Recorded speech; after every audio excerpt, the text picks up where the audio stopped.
우리는 다니엘서를 묵상하고 있죠. 오늘은 25번째 시간으로 7장 1절에서부터 8절까지 내 짐승 환상이라는 주제입니다. 다니엘서 7장부터는 본서의 후반부이죠. 다니엘이 본 환상과 그가 받은 예언들로 이루어져 있습니다. 전반부 6장까지는 다니엘과 그의 세 친구가 어린 나이에 바벨론의 포로로 끌려가 온갖 어려움을 겪으면서도 하나님께 대한 전인적 신뢰로 유혹과 협박을 이겨내고 신앙의 순결을 지킴으로 이방 세계의 세계 진정한 통치자가 여호와 하나님이심을 드러낸 역사적 사실들이 다루어졌다면, 이제 7장부터 후반부는 다니엘이 본 환상을 주로 다루고 있습니다. 즉 이제까지 이방 왕에게 나타난 계시를 해석하던 다니엘이 이제는 하나님께로부터 직접 계시를 받고 그것에 의미하는 바를 풀어 예언의 형태로 기록하고 있는 것입니다. 장차 역사 속에서 일어날 이방의 강대국들과 세상 종말에 나타날 적 그리스도, 그리고 하나님으로부터 인내 그분의 백성에게 주어질 최종 승리, 또 나아가서 예수 그리스도께서 통치하실 영원한 나라, 또 하나님께서는 일평생 타협하지 않고 순수한 신앙으로 하나님과 동행하는 삶을 살았던 다니엘에게 역사의 비밀을 보여주고 예언하게 하심으로써 세상을 향해 역사는 오직 그분의 계획과 주권 안에서 이루어져 가고 있다는 사실을 선포하고 계신 내용입니다. 하나님께서는 천사를 통해 다니엘에게 지금까지 역사적인 사건들을 말씀하고 이제 왔는데, 이제부터는 앞으로 전개될 일들이 이제 소개되고 있다는 것이죠. 먼저 1절에서 3절까지는 환상을 본 때라는 내용입니다. 벨사살 왕 온년은 그가 아버지를 대신한 섭정왕으로 통치하기 시작한 때인 주전 533년이었으며 대략 이런 선지자가 환상을 본 주된 내용들이라는 말씀이죠. 그리고 네 바람이 큰 바다로 이제 몰려 불더니라고 했는데, 이 말씀은 타락한 인간의 나라에서 현저한 역할을 하는 악한 하늘의 권세를 보여주는 표현입니다.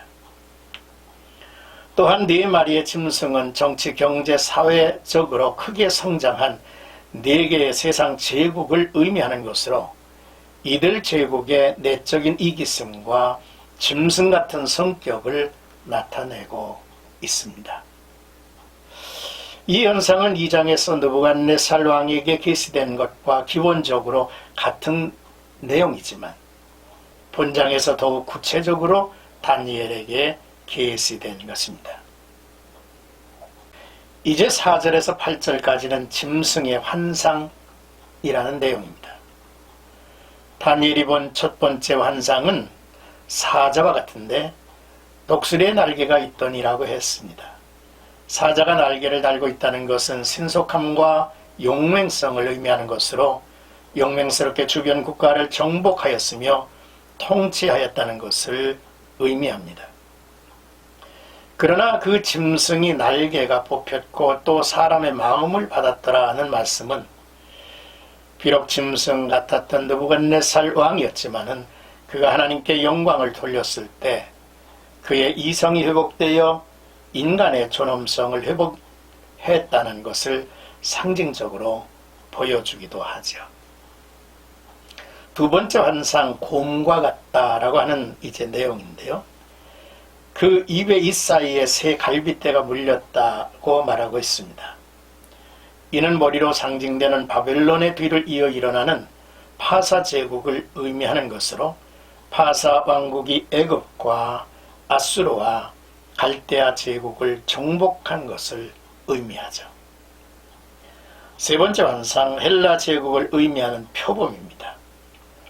등에는 새의 날개 넷이 있고 권세를 받았더라 했습니다.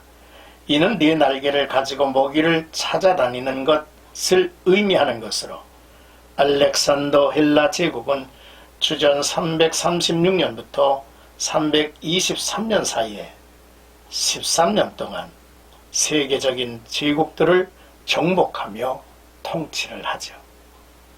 네 번째 환상은 철로 된 이와 10뿔이 있는 짐승으로 세상에 있는 어떤 짐승과도 비교할 수 없을 만큼 엄청난 힘과 파괴력을 가지고 있다는 것을 암시해주고 있습니다. 이는 느부갓네살 왕이 꾼 꿈에 보인 큰 신상이 상징하는 제국들 중 네 번째 제국 곧 로마 제국을 연상케 합니다.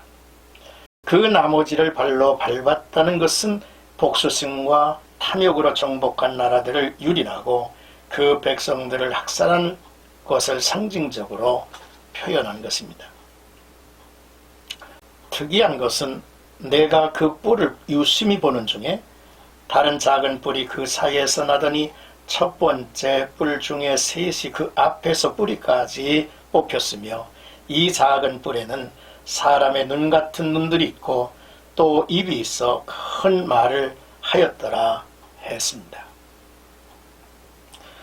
눈은 지적인 능력을, 큰 입은 교만을 나타내므로 새로 난 작은 뿔은 나라를 상징하는 왕의 개념이 아니라 실제적인 통치자를 계시하죠. 즉 말세에 나타날 악하고 잔인한 세계적 통치자를 상징적으로 보여주는 것입니다. 이 사람에 대한 신약 성경은 구체적으로 언급을 하고 있죠. 데살로니가 후서에서 바울이 전한 말씀 속에 있습니다. 먼저 데살로니가 후서 2장 3, 4절에 보니까 불법의 사람이 등장하고요. 스스로 하나님이라 하는 사람이 이제 나타난다 했는데 그 내용을 보면 이렇습니다. 누가 어떻게 하여도 너희가 미혹되지 말라. 먼저 배교하는 일이 있고 저 불법의 사람 곧 멸망의 아들이 나타나기 전에는 그날이 이르지 아니하리니 라고 했고 그는 대적하는 자라 신이라고 불리는 모든 것과 숭배함을 받는 것에 대항하여 그 위에 자기를 높이고 하나님의 성전에 앉아 자기를 하나님이라고 내세우느니라 했습니다. 오늘의 말씀을 정리하면서 첫째는 다니엘은 세상 권력의 중심에 있고 높은 지위에 있었던 인물 아닙니까?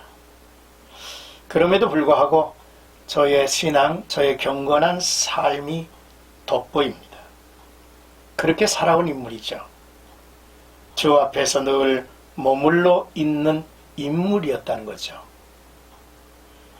그러므로 그는 하나님 앞에서 계시를 받을 수 있었고 미래를 내다볼 수 있는 인물이 되었다는 사실입니다.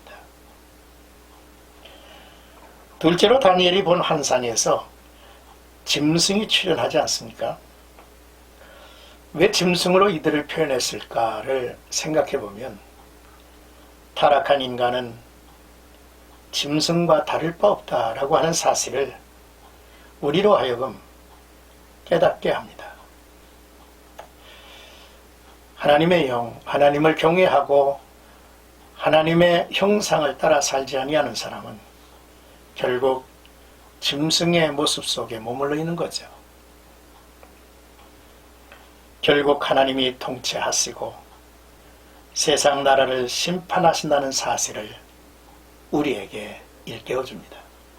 다니엘이 본 이 환상, 이 계시를 우리가 묵상해 가면서 하나님께서 역사 속에 엄히 존재하시고 주장하고 심판하신다고 하는 사실을 우리로 하여금 더더욱 밝히 알면서 주님에게 순종하는 거룩한 백성 되기를 주의 이름으로 축복합니다.